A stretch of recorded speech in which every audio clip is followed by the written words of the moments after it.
Most people think that being a doctor is a miracle as he can make big money and assume as a noble career. For this reason, most students in Myanmar's dreams are ended in being a doctor. But in reality, it is different. Doctors face with low salary and struggle in heaps of duties. That's why people who have no passion in medicine don't last longer in doctor's life. Ultimately, some transfer to other jobs. Mutual loss and friction is a risk in our nation. Both public and private hospitals are under stress due to the national shortage of doctors and nurses. If under the president, Myanmar would make a lot improvement in medical universities such as constructing new buildings, providing sufficient laboratories, and also teaching aids. Unfortunately, majority of emergency patients from rural areas die on the way to hospitals. Hence, I will use more budgets in building more hospitals in rural areas. The mortality rate of people in those areas can be reduced by arranging free health. To reach the above-mentioned goals, more health budgets is required. Therefore, a strong policy is to be initiated to boost the percentage of GDP to 10% during next 5 years. Nevertheless, better health for individuals is also positively correlated with a higher level of education. The major challenges of education in Myanmar are to employ more qualified teachers, effective innovative teaching methods, and better academic facilities. First of all, most students in Myanmar had learning from textbook, even that is the parallel system. Besides, more co-curricular and practical activities like laboratory experiments must be implemented. Moreover, the dropout rate is an alarming situation in Myanmar. We need to figure out the root cause and encourage students and parents. Like in other words, we need to spend more GTB on education sector. However, education should be promoted only if we have a strong budget pertaining to economics.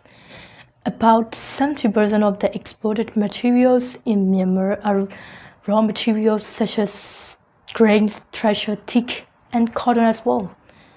Sadly, other countries transformed our raw materials into the finished products with their technological advance.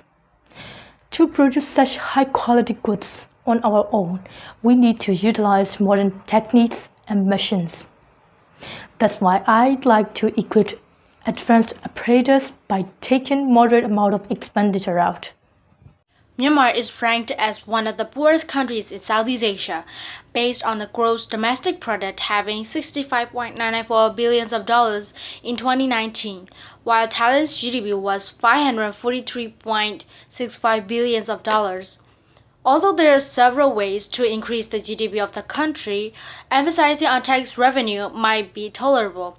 Besides, the government revenue in Myanmar amounted to 80.4% of the nation's GDP. Therefore, tax payment system should be more progressive and unmistakable.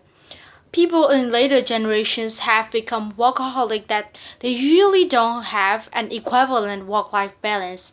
24 hours a day is not enough for such people.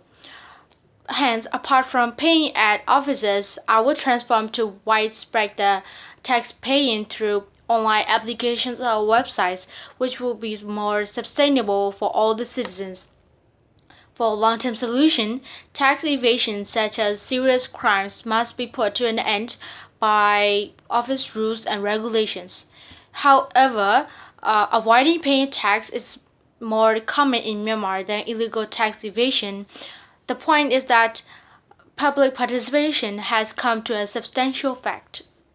Moreover, most of Myanmar electricity, 74.7%, is produced by hydroelectricity.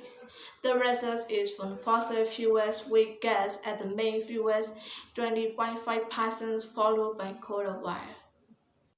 Therefore, instead of using natural resources for playing down with electricity, would reduce the use of natural resources, like biogas, charcoal, and so on. Moreover, villagers would not have to waste their time searching for firewood or coal. For those reasons, I am determined to make sure all of the rural area have electricity or renewable energy. However, people in the war zone are not even big tests even if the test system is flawless. One of the most critical and unfinished tests is to end the civil war in Myanmar. The poorest states in Myanmar, Shin and Rakhine, are still suffering from the civil war. The civil war must be ended to bring in the overall development in those states. Those states are developed, our country will grow more. If there are no more war in those states, I will choose the use of money on military, and then I will upgrade the other system like no percentage of using budget on those systems. A country is never completely developed just by depending on one sector. Furthermore, the country's healthcare procedure, arrangements for education, approaches to more systematic economy, and the main foundation piece have their own strength and power for the country. Nonetheless, whether the economy of the country takes hold of the nation's authority or not, it is our citizens' duty to maintain peace not only for our nationality but also for nationwide. Therefore, if I were president of Myanmar, I would exceptionally toil both for my mother country and my venerated citizens, and I will sacrifice anything I own for my nation's sake.